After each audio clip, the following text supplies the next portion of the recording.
නමෝ තස්ස භගවතු අරහතු සම්මා සම්බුද්දස්ස. තෙරුවන් සරණයි. නමෝ බුද්ධාය. අපගේ පරම පූජනීය ගුරු දේවෝත්තම කල්යාණ මිත්‍ර පින්වත් ලොකු ස්වාමීන් වහන්සේට নমස්කාර වේවා. නිදුක් නිරෝගී දීර්ඝායුෂ සැප සැලසේවා. සාදු සාදු සාදු.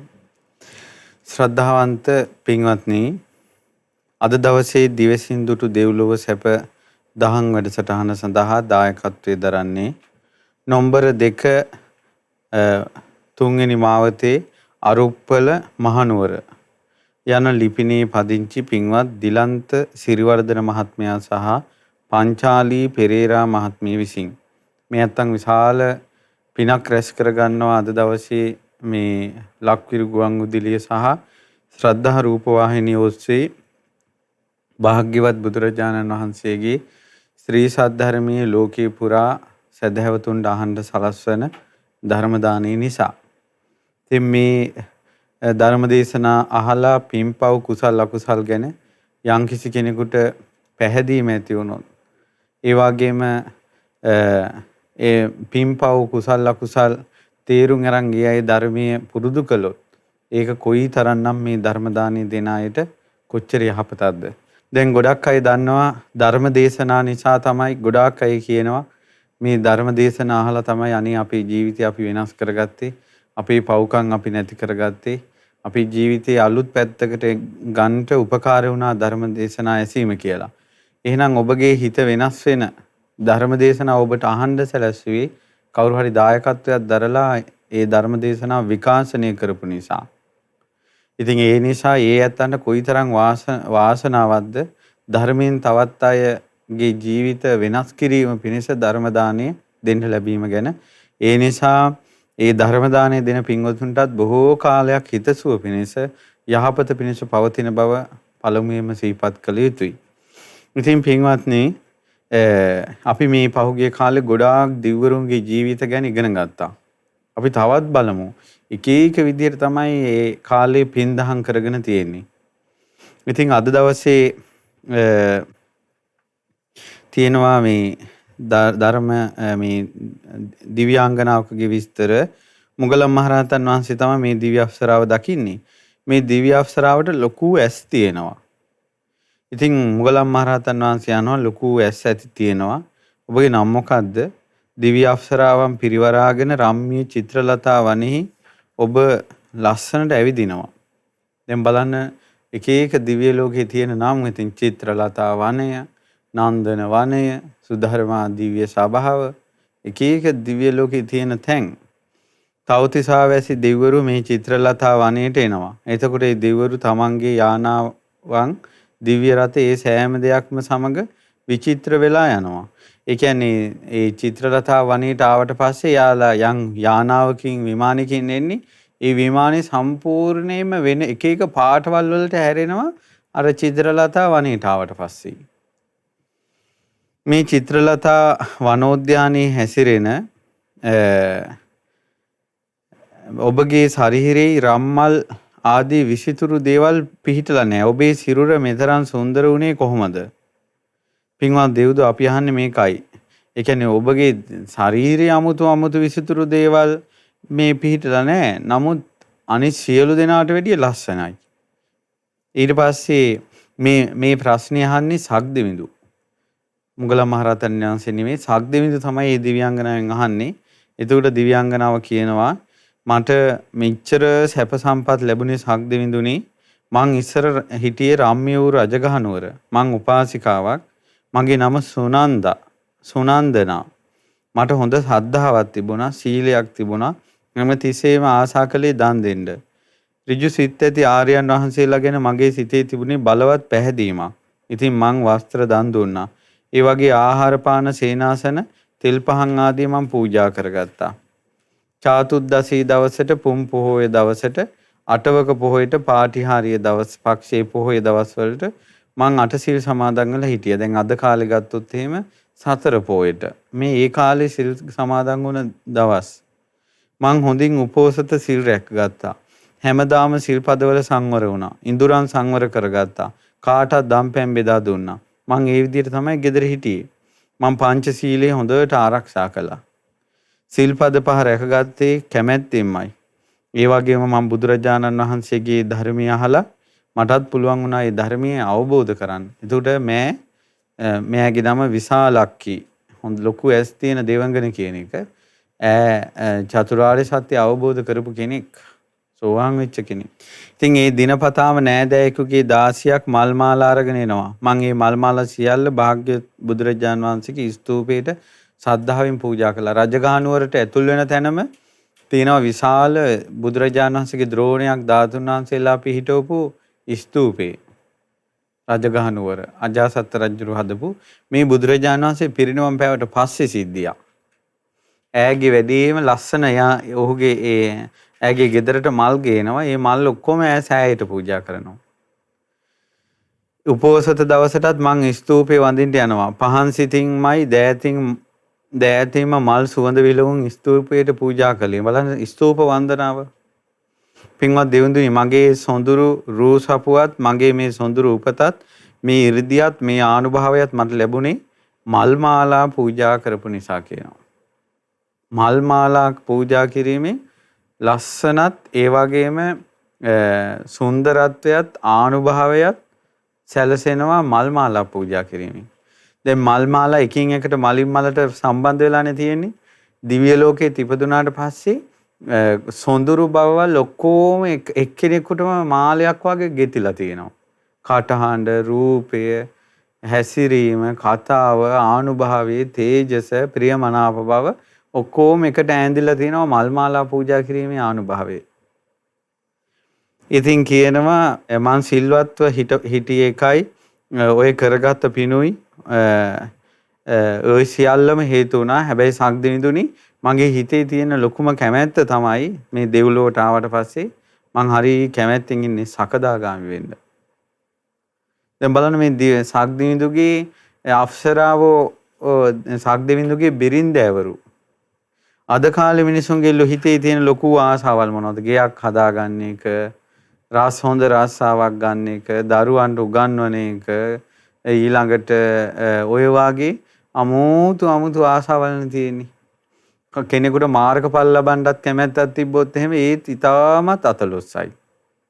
මේ බලන්න ඉතින් දැන් මේ සෝවාන් වෙලා අවශේෂ මාර්ගඵල දියුණු කරන්න කැමති දෙවිවරු ගිහිල්ලා තියෙන තැන්නේ මේ ආර්ය ශ්‍රාවකයෝ ඉන්න තැන්නේ දිව්‍ය ලෝකේ කියන්නේ. සක්දෙවිඳුගේ ලෝකේ.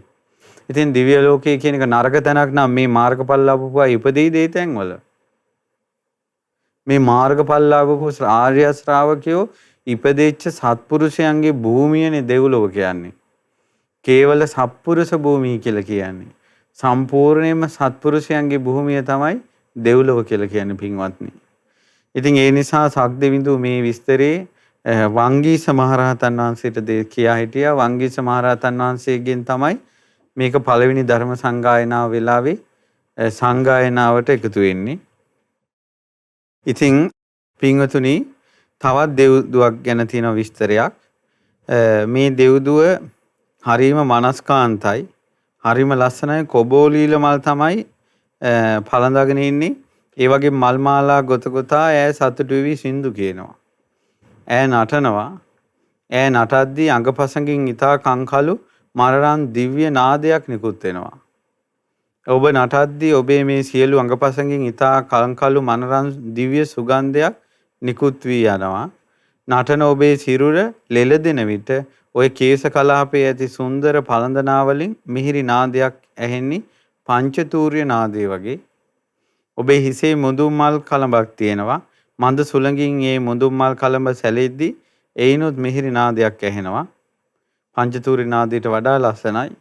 ඔබේ හිසේ පැනඳගෙන ඉන්න මල් දම හරි ලස්සනයි, සුවඳයි. ඒ සුවඳ පැතිරලා යන්නේ පිපි සුවඳ හමන මංජූස්සක වෘක්ෂයක් වගේ.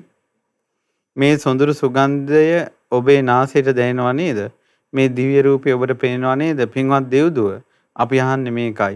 ඔබට මේ වගේ සම්පතක් ලැබුණේ මොන වගේ කර්ම විපාකයක් නිසාද? ඒ අශෝක මල් මාලාව හරි ප්‍රභාස්වරයි, කාන්තිමත්, පැහැයයි, සුවඳයි දෙකම එක වගේම තියෙනවා. ඒ මල් මාලා දහමේ බුදුරජාන් වහන්සේට දැන් මෙයා කියනවා අශෝක මල් මාලා දහමේ කියන එක හරි ප්‍රභාස්වර එකක්. හරිම කාන්තයයි පැහැපත් අශෝක මල්. ඉතින් මට පුළුවන් වුණා කියනවා දවසක් බුදුරජාණන් වහන්සේට අශෝක මල් මාලාවක් පූජා කරන්න. බුදුරජාණන් වහන්සේ විසින් වර්ණනා කරන ලද ওই කුසල කර්මය මම කරගත්තා. ඒ නිසා ශෝක නැති, ලෙඩ දුක් නැති මේ දිව්‍ය සැපයට මමපත් වුණා කියනවා. බලන්න මල් මාලාවක් පූජා කිරීමේ විපාක. තමන්ගේ අතින්ම සුවඳ මල් මාලාවක් හදලා පූජා කරගත්තොත් ඒ අයට මේ වගේ සැප සැලසෙනවා. ඊට පස්සේ තියෙනවා තවත් මේ දිව්‍ය විමානයක්. ඒ විමානේ තැඹිලි පාටයි. මිදුලේ අතුරලා තිබෙන්නේ රන්වන් වැලි. පංචාංග තූර්යනාදයේ හරි අගේට වාදනය වෙනවා. ඔබ ඒට ඇලෙන්නේ හරි සතුටින්. මැණික් වලින් හැදුනේ දිව්‍ය විමානේ ඔබ බහිනවා. හැම කාලෙකම ලස්සන මල් පිපුණ සල්වනේටයි ඔබ ඉන්නේ. පින්වත් දෙව්දුව මේ සල්රුක ළඟට ඔබ ගියොත් හරි අපූර්ව දෙයක් වෙනවා. ඒ උතුම් සල්රුක පහළට නැමිලා ඔබ මත මල් හෙලනවා. දැන් මේ දිව්‍යාංගනාව සල් ගහක් යටට ගියාට පස්සේ ඒ සල් ගහේම අතු ටික නැමිලා එයාගේ ඇඟට සල් මල් හැලෙනවා. මේ සාලවනේ සල් රුක් සුළඟින් සෙලවෙන්නේ ලතාවකටයි. ලස්සන කුරුල්ලන් හැමතැනම ඉන්නවා. දස දිශාවම සුවඳ හමා යන්නේ මංජූසක වෘක්ෂයක් වගේ. මේ සොඳුරු සුගන්ධය ඔබට නාසයට දැනෙනව නේද? ඊට පස්සේ කියනවා ඔබ මොකද්ද මේ කරපු පින් බලය කියලා. එතකොට ඈ කියනවා මං ඉස්සර මිනිස්සු ලෝකේ මනුස්ස දුවක් වෙලා හිටියේ. ස්වාමියාගේ නිවසේම මම 16ක් වුණා. අපේ නිවසට වැඩිය බුදුරජාණන් වහන්සේ දැකලා සල්මල් විසුරවල උන්වහන්සේට පූජා කළා. මෙයා ගෙදර ඉන්න කාලේ භාග්‍යතුන් වහන්සේ වැඩ ඉන්න කාලේ බුදුරජාණන් වහන්සේ නිවසට වැඩලා. ඉතින් ඈ ගොඩාක් සල්මල් අරන් ඇවිල්ලා බුදුරජාණන් වහන්සේ වරිණ මාවතට විසුරවලා. මගේ හිත හරියට පැහැදුනා. ඉතින් මම සල්මල් වලින් ගොඩාක් ලස්සනට මුදුන් මල් කලඹක් හැදුවා. මම ඒක මගේ දෑතිම බුදුරජාණන් වහන්සේට පූජා කළා. දැන් සාමාන්‍යයෙන් ඉස්සර අපේ ලංකාවේ සල්මල් නෙවෙයි ඇත්තටම බුද්ධ කාලේ තිබ්බ සල්මල්. දැන් ඒ සල්ගස් ගත්තොත් එහෙම අද කාලේ වෙනකොට ලුම්බිනි සල්වනේත් අද කාලේ එක ගහක් දෙකක් වගේ තියෙනවා. ඒ ඉස්සර ඉන්දියාවේ තිබ්බ සල්ගස්. ඊළඟ කුසිනාරාවෙත් තියෙනවා ඉස්සරහා ගස් කිහිපයක් සල්ගස්. ඉතින් අපිත් ඒ ගස් දැකලා තියෙනවා හැබැයි මේ මල් පිපිලා තියෙනවා දැකලා නැහැ. අපි ලංකාවෙත් ඒ පැල තැන් කිහිපයකම අපි රෝපණය කරවලා තියෙනවා. නමුත් තවම ඉතින් අපිත් මල් දැක්කේ නැහැ. නමුත් බුද්ධ කාලේ තිබිලා තියෙන ඒ සල්ගස්. ඉතින් ඒ වගේම පුළුවන් හොඳ මල් කලඹක් හදන්න. ඒ මල් කලඹත් බුදුරජාණන් වහන්සේට පූජා කළා. බලන්න ලෙඩක් දුකක් නැතුව මං සැපසේ ඉන්නවා කියනවා දෙව්ලොව. තමන් කරගත්ත පින් බලයට. දැන් මල් කලඹක් පූජා කළා. ඈගේ උටුන්න විදියට ලැබුණේ මල් කලඹක්. මේ මෙහෙදින් යමක්ද කරන්නේ ඒ පුණ්‍ය කර්මය, ඒ කර්මය, ඒක භවය උපතක් වෙනස සකස් වෙලා යන හැටි. ඊට පස්සේ තියෙනවා තවත් දිව්‍යාංගනාවක්. ඒ දිව්‍යාංගනාව ගොඩාක් ඉරිදිමත්, ගොඩාක් වටින ආසන වලින් සැපස පහසුකම් විඳින නානා මණික් වර්ග පුදුම විදිහට අල්ලලා තියෙන ආසන වල ඉන්නේ, ආභරණ තියෙන්නේ. ඉතින් ඔය ආසනේ ඉන්නකොට නන්දන වනයේ සිටින සක්දෙවිඳු වගේ. සමහරවිට මේ නන්දන වනයයි චිත්‍රලතා වනයයි කියලා කියන දෙක ගැන අපි ඉදිරි දේශනාවකදී හොයලා විස්තර කියන්නම්. නමුත් නන්දන වනය සක්දෙවිඳු නිතර සැරිසරන තැන විදිහට තියෙන්නේ. චිත්‍රලතා වනය කියන තැන් ඒ දෙන්නේ නිතර දිව්‍ය අප්සරාව ඉන්න තැන විදිහට. අපි ඉතින් මේ කරුණු කාරණා කොහොමද කියලා බලමු. සක්දෙවිඳු වගේ දිව්‍ය සැප විඳින්මින් තමයි මේ නන්දන වනේ සිටින්නේ. ඉතින් ස්වාමීනි දැන් මේ දෙව්දුව කියනවා පින්න. ස්වාමීනි එදා ඔබ වහන්සේ පිණ්ඩපාතේ වැඩම කළා. එතකොට මං දෑසමන් මල් මාලාවකුත් උක්කකුරු මේ පැණිත්තකුත් ඔබ වහන්සේට පූජා කළා. ඒ කර්මයේ විපාක වශයෙන් තමයි දිව්‍ය ලෝකේ මේ සැප විඳින්නේ. මුගලන් මහරහතන් වහන්සේට මේ කියන්නේ අනේ ස්වාමීනි ඔබ වහන්සේ පිණ්ඩපාතේ වැඩියා එදා මම මනුස්ස ලෝකේ ඉන්න කාලේ මම දෑසමන් මල් මාලාවක් උක්කකුරු පැණි ඔබ වහන්සේට පූජා කළා. ඉතින් ස්වාමීනි මට ලොකු පසුතැවිල්ලක් තියෙනවා ඒ වුණාට. මොකද මට වැරදීමක් වුණා. ඒ තමයි ස්වාමීනි ධම්මරාජයන් වහන්සේ විසින් මැනවින් ශ්‍රී සද්ධර්මයේ දේශනා කළානේ. අනේ ඔබ වහන්සේ උක්කකුරු වළඳලා අර මල් මාලාව පිළිගෙන ඔබ වහන්සේ විවේකයෙන් වැඩ හිටියා. ඔබ වහන්සේ ධර්මයේ දේශනා කරන්න සූදානම් වුණා. මට හිතෙන්නේ මං කලබලයට වැඩ කටයුතු වැඩි නිසා එහෙම ගියා. අනේ මට බණ අහන්න බැරි වුණානේ. ඒ නිසා මට හරිය ලොකු පසුතැවිල්ලක් තියෙනවා. මං උක්කකුරු පූජා කරපු පිනට දිව්‍ය ලෝකෙ ඉපදුනා නම් අනේ එදා ඔබ වහන්සේගෙන් මං බණ ටිකක් ඇහුවා නම් කොහොමද කියලා මට අදටත් මතක් වෙනවා කිව්වා. ස්වාමීනි ඔබ වහන්සේට මං කියන්නේ යම් කෙනෙකුට මං ගැන අනුකම්පාවක් තියෙනවා නම් අනේ කවුරු හරි කෙනෙක් ධර්මරාජයන් වහන්සේ විසින් මැනවින් වදාරන ලද ශ්‍රී සද්ධර්මයේ තුල මාව සමාදන් කරවන්න. ඇතැම් දෙවිවරුන්ට බුදුරජාණන් වහන්සේ ගැන ධර්මයේ ගැන ආර්ය සංඝරත්නය ගැන ශ්‍රද්ධාවක් තියෙනවා. ආන්නේ දෙවිවරුන් ආයුෂෙන් යසසින් සිරියාවේ මාව ඉක්මවා බබලනවා කියනවා.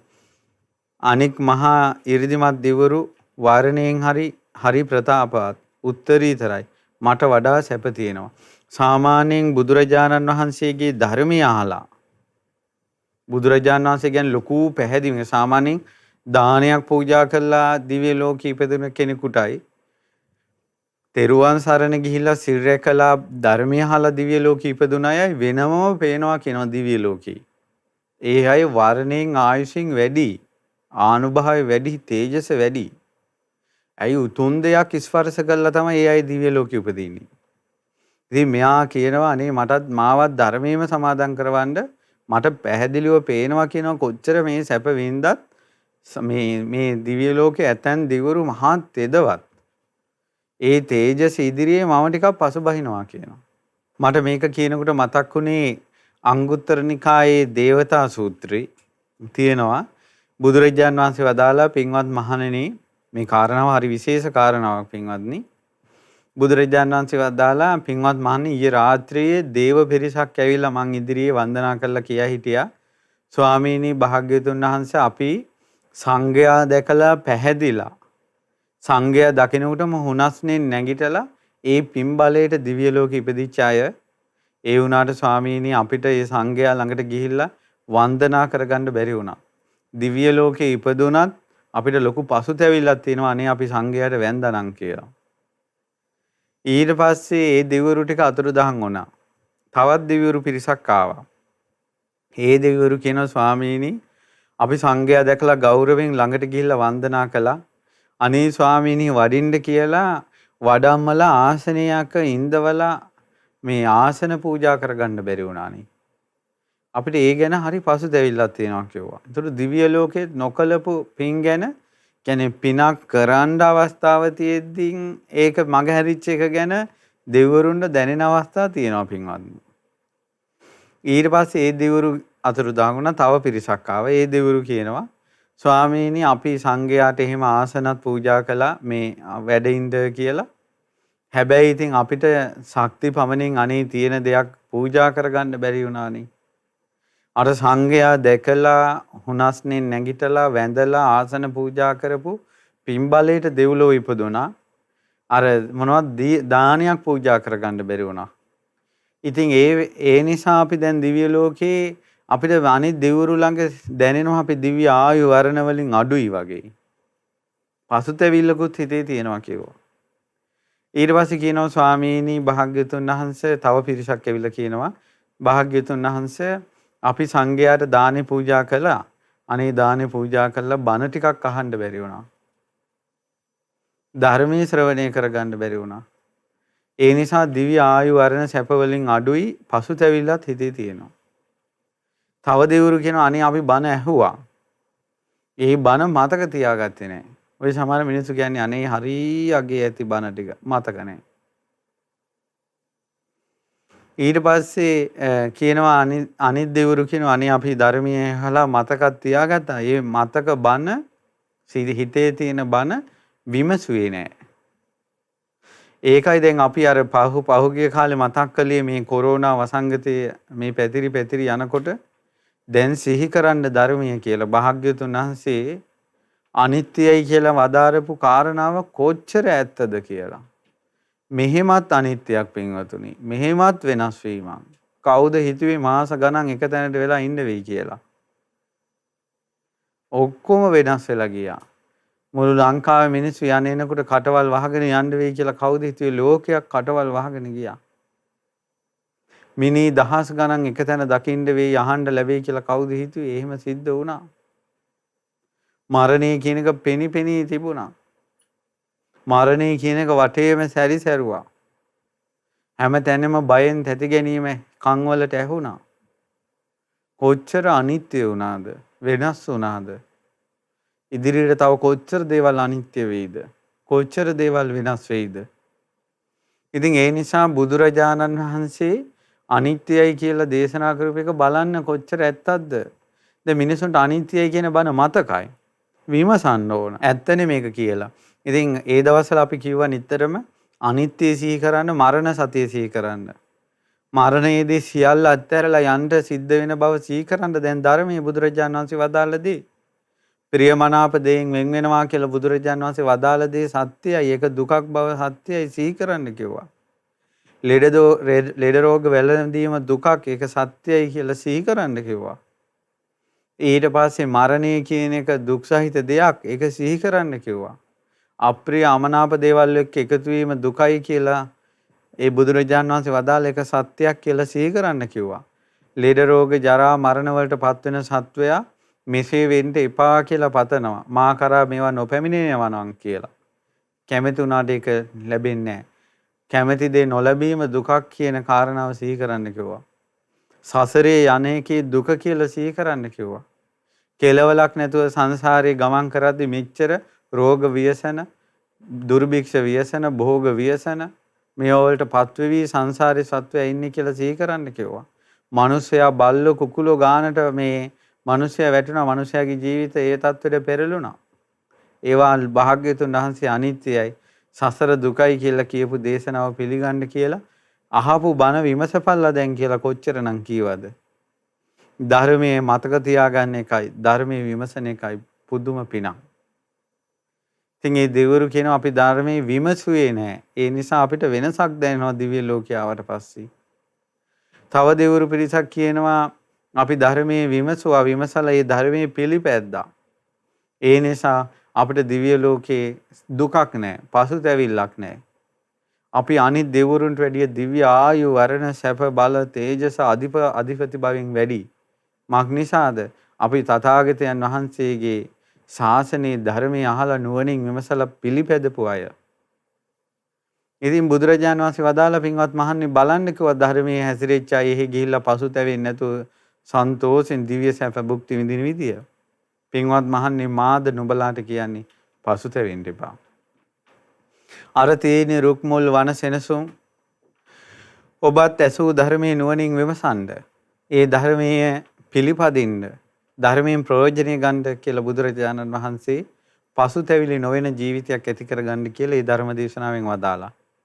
ඒ නිසායි මේ කියන්නේ පින්වතුනි, සමහර වෙලාවට සමහර අයගේ පින් බලයට දෙව්ලොව ඉපදිලා සමහර අයට හිතේ අපිට තව මෙහෙම පින් කරගන්න තිබ්බා. අනේ ද්‍රෝණයක් ධාතු තිබ්බා. අනේ අපිට ගිහිල්ලා ධාතුන් වහන්සේලා වැඳ ගන්න තිබ්බා. අෂ්ටඵල දෙතිස්ඵල ජයසිරි මහ බෝධීන් වහන්සේ වැඳ පුදා ගන්න තිබ්බා. සත්පුරුෂයෝ හිටියා, උන්වහන්සේලාගේ ඇසුරේ හැමදාම අපිට බණ අහන්න තිබ්බා. මේ ධර්මයේ පුරුදු කරගන්න තිබ්බා කියලා ගොඩාක් දුක හිතෙයි. ඒ වගේ තත්වයක නම් ඇති කරගන්න එපා. හොඳට ධර්මයේ නුවණින් විමසන්න. මේ ඔබ කරපු පින් ගැන සතුටු වෙලා සතර අපා බිය ඉදිරියේ සුගති සැප අපිට තියෙනවනේ කියලා හිතට ප්‍රීතිය ඇති කර ගැනීම පිණිස සහ කර්මඵල විශ්වාසය තුල ඔබ ස්ථාවර කිරීම පිණිස මේ ධර්ම දේශනාව තියෙන්නේ. නමුත් ඔබ තවත් දියුණු කරගත යුතු දෙයක් තියෙනවා. ඒ තමයි ධර්මයේ නුවණින් විමසීම. හොඳට විමසන්න. ඉතින් ඒ නිසා මේ බලන්න, ඉතින් ඒ විදිහට මේ දිව්‍ය ලෝකේ දෙවිවරු මොගලන් මහරහතන් වහන්සේ සමග කතා බහ කරලා තියෙනවා. ඉතින් කියනවා පුළුවන් නම් මට කවුරු හරි අනුකම්පා කරනවා නම් දෙවිවරු කියනවා මාව ධර්මයේ සමාදන් කරවන්න කියනවා. ඕන්න දෙවිවරු. අද කාලේ දෙවිවරු විදියට වේශයෙන් ඇවිල්ලා මිනිසුන්ට කතා කරලා කියන්නේ මට හදලා දෙන්න දේවාලයක්, මං වෙනුවෙන් පූජාවල් තියන්න, මං වෙනුවෙන් පහන් තියන්න, ඊළඟට මම ලෙඩසුව කරන්නම්, ආරක කරන්නම්, මේක කරන්නම් කියලා අද කතා කරන අය. මේ බලන්න මේ දෙවිවරු කියනවා අපිව ධර්මයේම සමාදන් කරවන්න කියලා. ඉතින් පින්වත්නි, ওই විදිහට ওই පබස්සර විමානේ ඊළඟට බුදුරජාණන් වහන්සේගේ කාලයේ වෙච්ච සිද්ධියක් මේ තව මේ තියෙන්නේ. ඒ තමයි මේ දිව්‍යාංගනාව මේ පුදුම සහගත මේ දිව්‍ය විමානයක්. මං කිව්වේ ඒකයි දිව්‍ය ලෝකේ කියන එක අපිට මේ එක කතාවක් දෙකක් අහපු පමණින්ම පින්වතුනි ගන්න බෑ හිතට. මේ බලන්න පින්වත් දෙව්දුව අහස ගමන් ඇති උතුම් හස්තියෙකුගේ පිට නැගලා අහසින්ම නේද ඔබ ආවේ. ඇතාව සරසලා තියෙන හැටිනම් හරි සුන්දරයි. රම් මැණික් සැරසූ රන් දැලින් විචිත්‍රවත් කරලයි මේ ඇතාව තියෙන්නේ. මේ ඇතාගේ දල දෙක මත නිල්වන් ජලය තියෙනවා. දැන් බලන්න මේ ඇතා කොච්චර විශාලයිද කියනවා නම් ඒ ඇතාගේ දල දෙකේ උඩ කාණුව වගේ පොකුණු දෙකක් තියෙනවා. ඒ පොකුණු දෙකේ පිපුණ නෙළුම් තියෙනවා. ලස්සන පොකුණු. ඒ නෙළුම් මත පංචාංගික තූර්ය නාද මිහිරට නාද වෙද්දී මේ මනහර දිව්‍ය අප්සරාවන් ලස්සනට නටනවා. එතකොට දිව්‍ය අප්සරාවන් පොකුණේ නටනවා මල් උඩ. ඒ මල් තියෙන්නේ පොකුණේ, පොකුණු දෙක තියෙන්නේ දල දෙක උඩ. එතකොට ඇතා කොච්චර විශාලයිද කියලා හිතන්න. මහානුභාව ඇති දෙව්දුව දිව්‍ය අධිපති බවටයි දැන් ඔබ පත් වෙලා තියෙන්නේ. ආනුභාව සම්පන්න දිව්‍යාංගනාව. මිනිස්සු ලෝකේ ඉන්න කාලේ මොකද්ද ඔය කරගත්ත පින? ඊට පස්සේ ඈ කියනවා පින බරණැස් නුවරදී මම බුදුරජාණන් වහන්සේව බැහැ දකින්න ගියා. වස්ත්‍ර දෙකක් පූජා කරගත්තා. ඒ සිරිපා යුග වන්දනා කරගත්තා. බිම වාඩි වුණා. මට හරි සතුටුයි. මං වැඳගෙන හිටියා. බුදුරජාණන් වහන්සේට රත්තරම් පාට සලු දෙකක් පූජා කරලා මේ බුදුරජාණන් වහන්සේ දෙස වැඳගෙන හිටපු මේ උපාසිකාවක් මෑ දුප්පත් කෙනෙක්. ඉතින් බුදුරජාණන් වහන්සේ තනි රත්තරම් පාටයි. උන්වහන්සේ මට දුක හටගන්න හැටි දුකේ අනිත්‍යතාවයත් වදාලා. ඒ වගේම මේ අසංකත වූ සනාතන වූ දුක් නැති නිවන ගැන වදාලා. කෙලෙස් දුරු වෙන ආර්ය අෂ්ටාංග මාර්ගේ වදාලා. මට ආයුෂ තිබුණේ ටිකයි. මම මැරුණා. ඒ ලෝකෙන් චුත වුණා. ඊට පස්සේ තමයි තව්තිසාවේ දෙවියන් අතර මං උපන්නේ. දැන් සක්දිවිඳුගේ බිරිඳක්. මගේ නම හැම තැනම පැතිරිලා තියෙන්නේ. මගේ නම යසුත්තරා. ඒ දිව්‍ය ලෝකේ පුරාම පැතිරිලා තියෙන්නේ. මෑ බුදුරජාණන් වහන්සේගේ ශාසනයේ සෝතාපන්න වුණ ශ්‍රාවිකාවක්. එතකොට මෑට ලැබිලා තියෙන දිව්‍ය විමානේ තනිකර ඇතෙක් උඩ තියෙන්නේ. ඇතාගේ දල දෙක උඩ පොකුණ, පොකුණේ මල්, ඒ මල් උඩ තමයි දිව්‍යාංගනාව නටන්නේ. ඉතින් මේ රත්තරන් සලු දෙකක් පූජා කිරීමත් චතුරාර්ය සත්‍ය ධර්මය අවබෝධ කර ගැනීමත්. බලන්න ඒ තමන්ගේ හිතේ ඇති වෙන පුණ්‍ය සංස්කාරවල විපාක. ඉතින් ඒ නිසායි තමයි පැහැදිලිවම කියන්නේ දෙව්ලොව සත්පුරුෂයන්ගේ භූමියයි කියලා.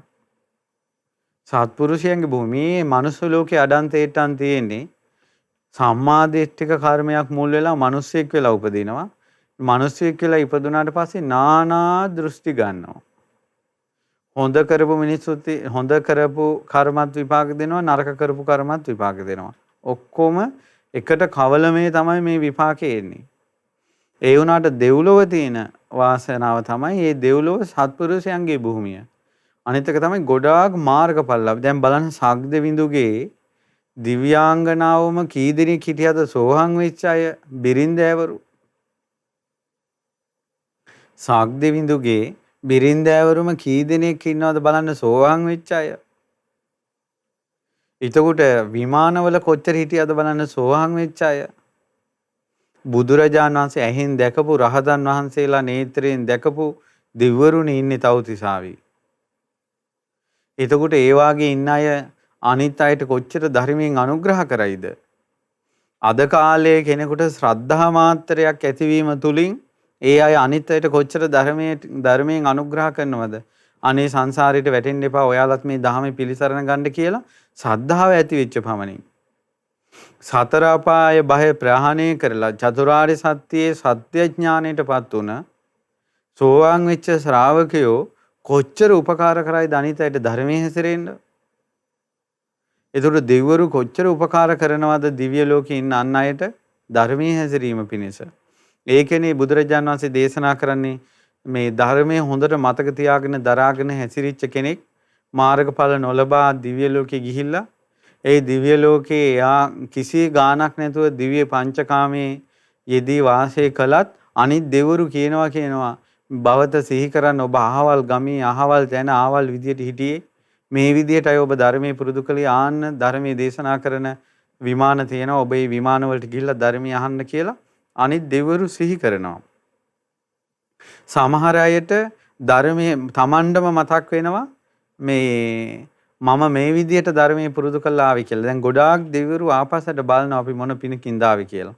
ඒතකොට මනුස්ස ලෝකේ කරපු පින්, Tamanට පින් කරන්න උපකාර කරපු අය, ඒ ගොඩාක් අය මතක් වෙනවා. ඉතින් පින්තුනි බලන්න මේ ඊළඟට අලෝමා විමානවත්ව මේ දිව්‍යාංගනාවත් අපූර්ව සුන්දරත්වයකින් තේජසකින් බැබලෙන දෙව්දුවක්. ඉතින් අහනවා කොහොමද මොකක්ද කරලාද ආවේ? මොගලන් මහරහතන් වහන්සේ අහන්නේ.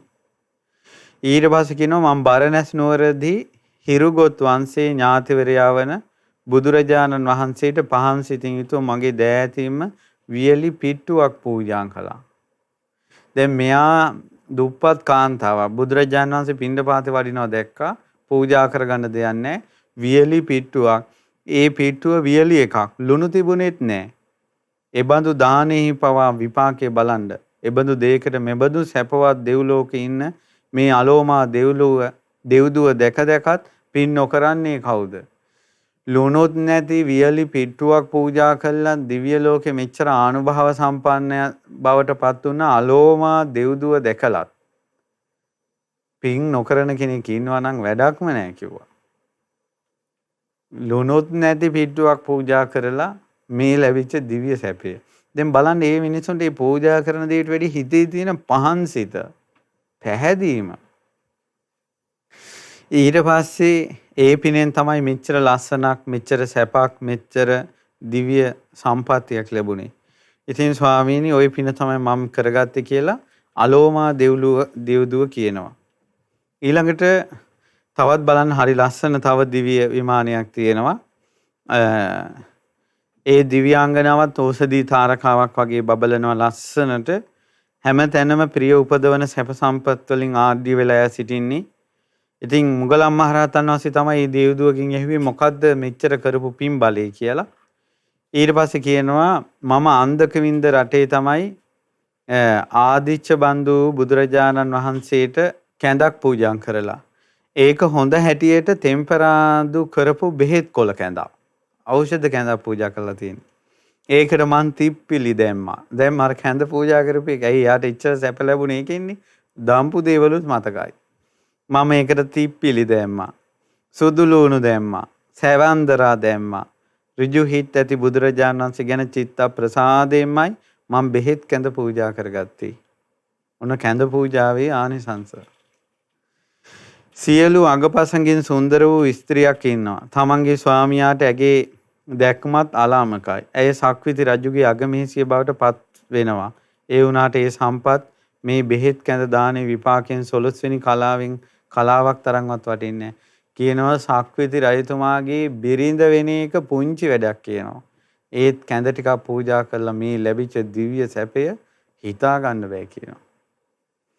ඊට පස්සේ කියනවා ලක්ෂයක් රංකහවණු ලක්ෂයක් අශ්වයන් අශ්වෙලඹුන් යදවපු ලක්ෂයක් අශ්වරත සුන්දර මිනි කඩොල් ආභරණ වලින් සැරසුන ලක්ෂයක් කන්‍යාවන් කියන මේ කිසි දෙයක් බෙහෙත් කැඳ දාන විපාකේ 12 වෙනි කලාවෙන් කලාවක් තරම්වත් වටින්නේ නැහැ.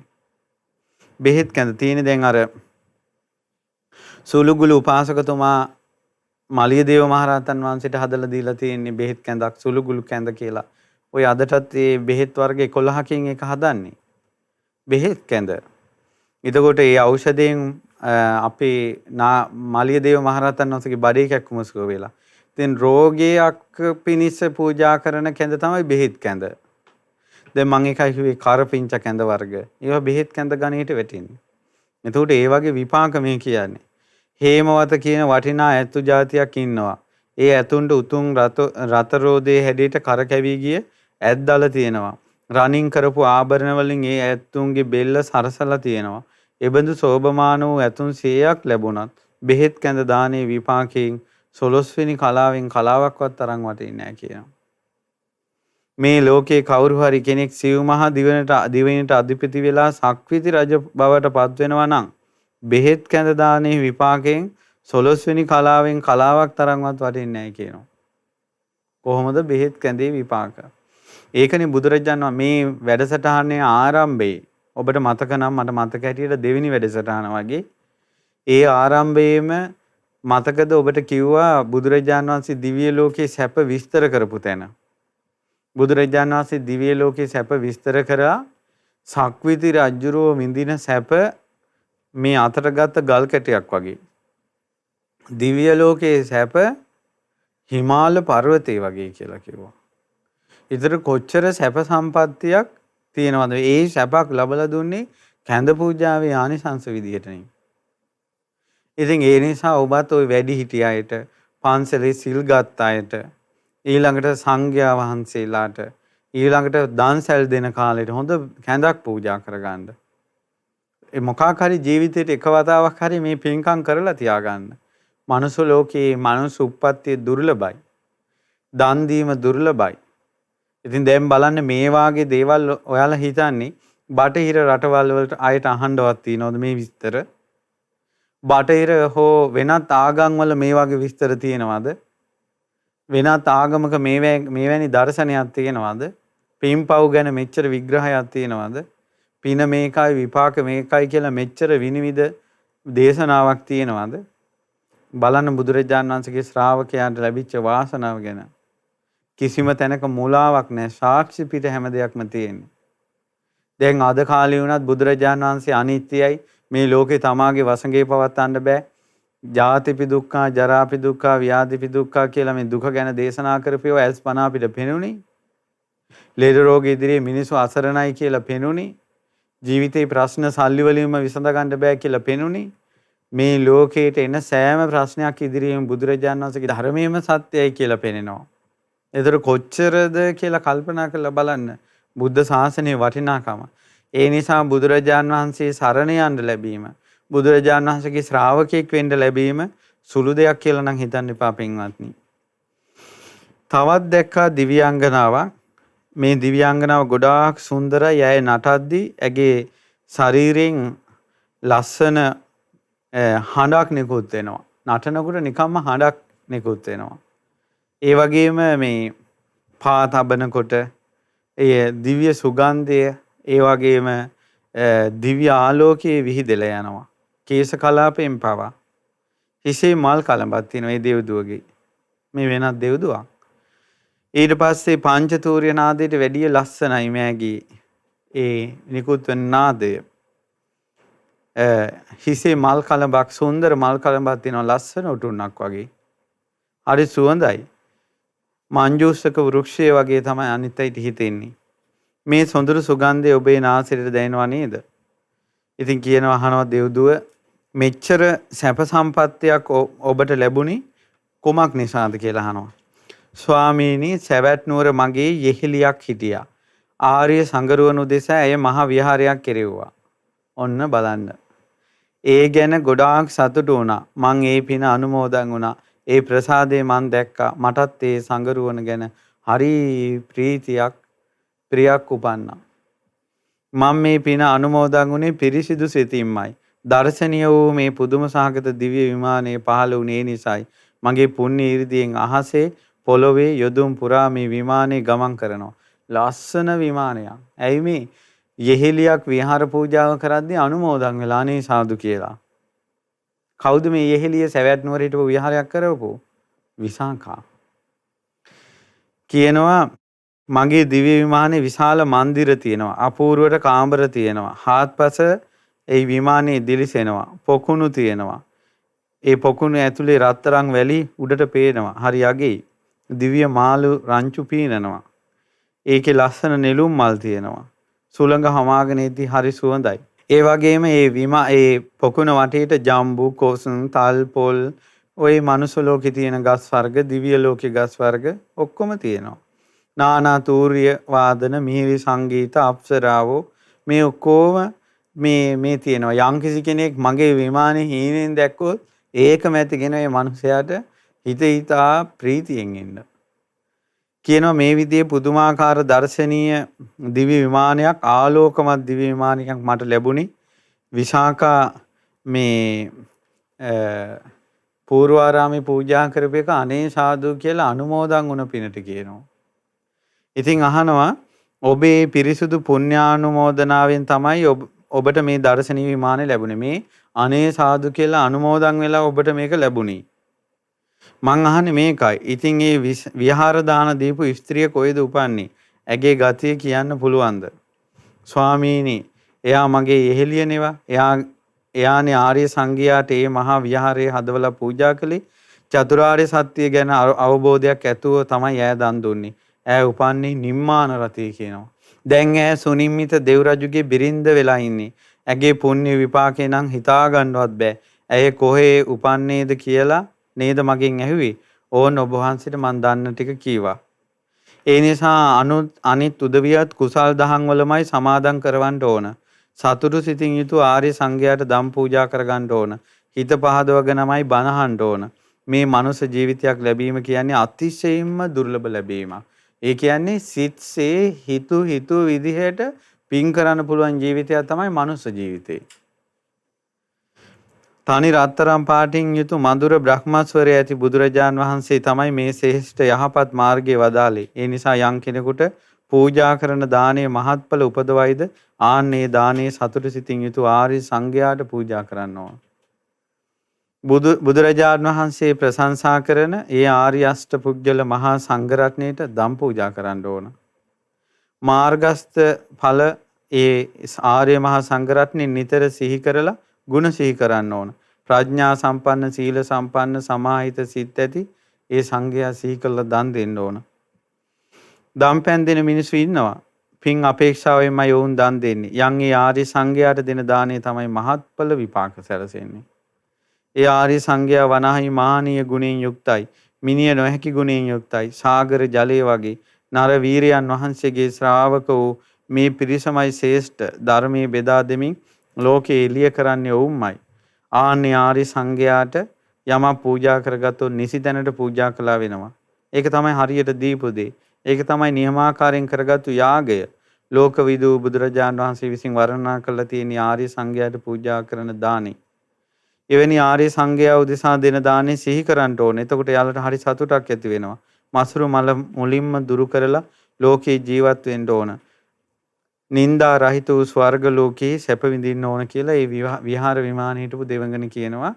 එතකොට බලන්න පින්වත්නි, සංඝගුණ මේ උපාසිකාවක් දෙව්ලොව ඉන්න දිව්‍යාංගනාවක් කියන්නේ. අද කාලේ යම්කිසි උපාසිකාවකට එක දිගට පැයක් සංඝගුණ කියන්න පුළුවන්ද කියලා බලන්නකෝ. දැන් මේ කියන්නේ නින්නාද වෙන්න දෙව්ලොව. එක දිගට පැයක් සංඝගුණ කියන්න පුළුවන් කීයෙන් කී දෙනාද ඉන්නේ. හැබැයි හාමුදුරුවන්ගේ වැරදි කියන්න කිව්වනම් Facebook එකේනෝ YouTube එකේනෝ අන්තර්ජාලේනෝ එහෙන්ද මෙහෙන්ද නිවුස් වලටද ඕන තරම් කියාගෙන යයි. වැරදි අඩුපාඩු දෝෂ. කෝ ආර්ය සංගරුවනේ ගුණ, තථාගත බුදුරජාණන් වහන්සේගේ ගුණ, මහරහතුන්ගේ ගුණ. ඉතින් ඒ නිසා මේ බලන්න දිව්‍ය ලෝකෙ ඉපදිලා අනිත් එක තමයි බලන්න අනුමෝදන් වීම. අනේ සාදු කියලා. අද කාලේ ඕනම කෙනෙකුට පින් කරන්න පුළුවන්, අනිත් අයගේ පින් අනුමෝදන් වෙන්න බෑ. තමන්ට දන් දෙන්න පුළුවන්, අන් අයගේ දානි අනුමෝදන් වෙන්න බෑ. තමන් බණ කියන්න දක්ෂයි, අනිත් අය බණ කියනකට අනුමෝදන් වෙන්න බෑ. තවත් කෙනෙක් මෙහෙරට කවියක් බුදු ගුණයක් කියනකට අනුමෝදන් වෙන්න බෑ. තවත් කෙනෙක් වෙහෙර විහාරයක් හදනකට අනුමෝදන් වෙන්න බෑ.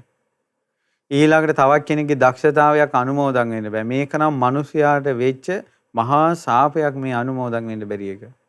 ඔබ හිතන්නේ කොහොමද? යසෝදරාව සංසාරේ එක දරුවෙක්වත් දන් දීලා නැහැ. යසෝදරා මහ බෝධිසත්වයේ තරම් පින් කළා නැහැ. නමුත් ඈ කරගත්ත විශාලම පිනක් තිබ්බා. ඒ තමයි බෝධිසත්වය කරන හැම පිනක්ම අනුමෝදන් වුණා. කවදාවත් එක පිනකටවත් අකුල් හෙල්ලා නැහැ. අනේ සාදු කියලා. අනුමෝදන් වීම ඒ විදිහටම පින Tamanට ලැබෙන එක. මේ බලන්න මේ පූර්වාරාමේ පූජා කරද්දී මේ උපාසිකාව අනේ සාදු කියලා අනුමෝදන් වෙලා ඒ පින Tamanට ආපු හැටි. ඒ නිසා කුටි පූජා කරනකොට විහාර පූජා කරනකොට ඒ පින සතුටින් අනුමෝදන් වෙන්න. ඒ පිනේ විපාකය සුළුපටු දෙයක් නෙවෙයි. ඒ නිසා අනුමෝදන් වෙනවා කියන එක සුළු දෙයක් නෙවෙයි. ඒකයි දස පුණ්‍ය ක්‍රියාවල ඉස්සර තෙරුන් වහන්සේලා ඒවා ගොනු කළේ පත්තිපත්ත අනුමෝදනා. තමන් පින් දෙන එක, පින් අනුමෝදන් වෙන එක, පින් අනුමෝදන් කරන ඒවා මේ ඔක්කොම මහා කුසල කර්ම. අනුමෝදන් වෙනවා කියන එක තමයි අමාරුම පින. නැත්තම් ඔන්න ඔයාලා පින් කළා අපිට කිව්වෙත් නැහැ. ඔයාලා දානයක් දීලා අපිට කිව්වෙත් නැහැ. අපිට කිව්වා නම් අපි එනවනේ. ඔය වගේ මිනිසුන්ගේ හිතවලට එක එක කෙලෙස් ඇවිල්ලා අනුමෝදන් වෙන එක නැති වෙලා යනවා. ඒ නිසා අනේ කියලා අනුමෝදන් වෙන්න. දරුවෙක් මහාන වෙන්න ගියත් අනේ ඇයි ගියේ? ඔයාලා එපා කිව්වේ නැද්ද? තරුණ වයස නේද? අනේ ඔයාලා ඒ ළමයි ගිහිලා ආයේ එයිනේ. එතකොට ඔයාලා ලැජ්ජයිනේ කියලා අර ඒ අනුමෝදන් වෙන එකත් නැහැ. කවුරු හරි මහාන වෙන්න ගියා කිව්වත් අනේ සාදු එකෙක් හරි මේකෙන් ගැලවිලා යනවා නම් කියලා අනුමෝදන් වෙන්න ඕන. ඉතින් ඒ නිසා මේ අහක යන පව් දාගන්න එපා එක එක ඒවට දේවල් කියලා. සාදු කියලා අනුමෝදන් වෙනවා.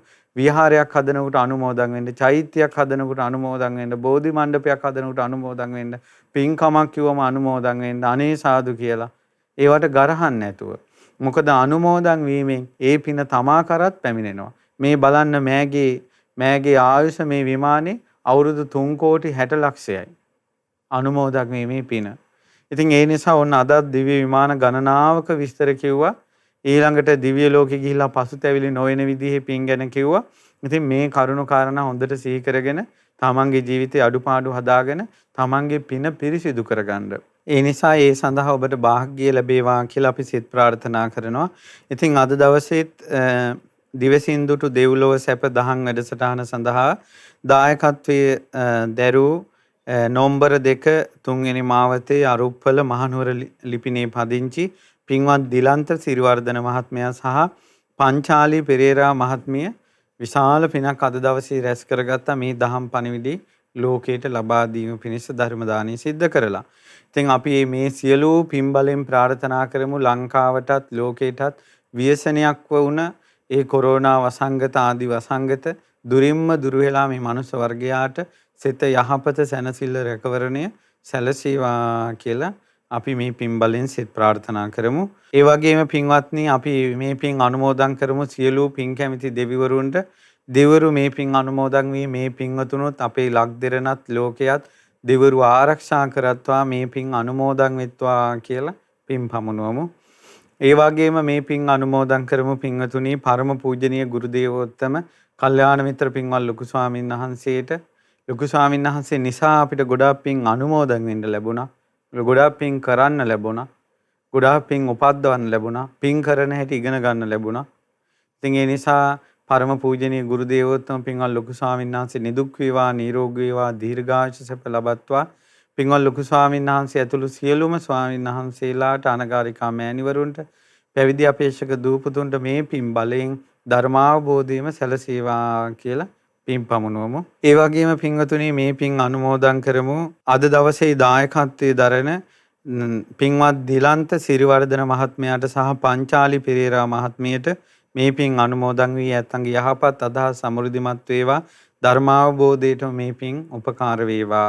ඒ වගේම පවුලේ සියලු දෙනාටත් ධර්මයේ ඇසූ සියලු දෙනාටත් ශ්‍රද්ධා රූපවාහිනී ලක්විරු ගුවන් විදුලි සියලු දෙනාටත් ඔබ කාටත් මේ පින් අනුමෝදන් වේවා.